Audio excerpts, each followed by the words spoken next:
नमस्कार दोस्तों, Shri KP Sitaram TV news में आपका स्वागत है। देखिए इस वक्त की खास खबर।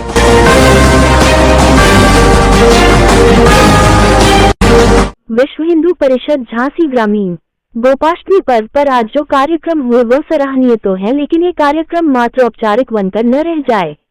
हमें और हमारे सभी संगठन के बंधुओं को पर्व के महत्व और उसकी उपादेयता को समझना चाहिए। केवल पूजन अर्चन और माला पहनाकर कार्यक्रम को औपचारिक नहीं बनाना है, बल्कि वास्तविक रूप से गौ सेवा और संवर्धन संरक्षण के संकल्प हमें लेना होंगे। तभी सही मायने में हमारा गोपालन और गौ माता के प्रति जो समाज में उदासीनता पैदा हुई है, उसके लिए समाज को गौ सेवा के लिए जागरूक करने का काम करना होगा।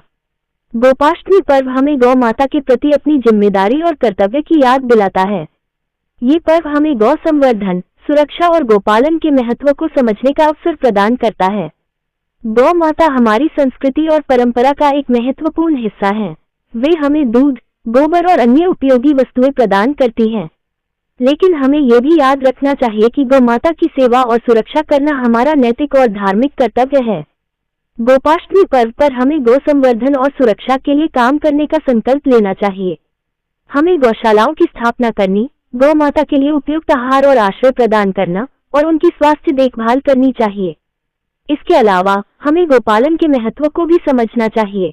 गोपालन से हमें आत्मसंयम और स्वावलंबन की प्रेरणा मिलती है। ये हमें अपने जीवन में संतुलन और शांति की ओर ले जाता है। गोपाष्टमी पर्व पर हमें गौ माता के प्रति अपनी कृतज्ञता व्यक्त करनी चाहिए और उनकी सेवा और सुरक्षा के लिए काम करने का संकल्प लेना चाहिए। इस पर्व पर हमें निम्नलिखित संकल्प लेने चाहिए: गौ संवर्धन और सुरक्षा के लिए काम करना, गौशालाओं की स्थापना करनी और उनकी देखभाल करना, गौ माता के लिए उपयुक्त आहार और आश्रय प्रदान करना, गोपालन के महत्व को समझना और अपने जीवन में लागू करना, गौ माता की सेवा और सुरक्षा के लिए समाज में जागरूकता फैलाना। इस प्रकार गोपाष्टमी पर्व हमें गौ माता के प्रति अपनी जिम्मेदारी और कर्तव्य की याद दिलाता है और हमें गौ संवर्धन, सुरक्षा और गोपालन के महत्व को समझने का अवसर प्रदान करता है। आलोक सोनी की खास खबर।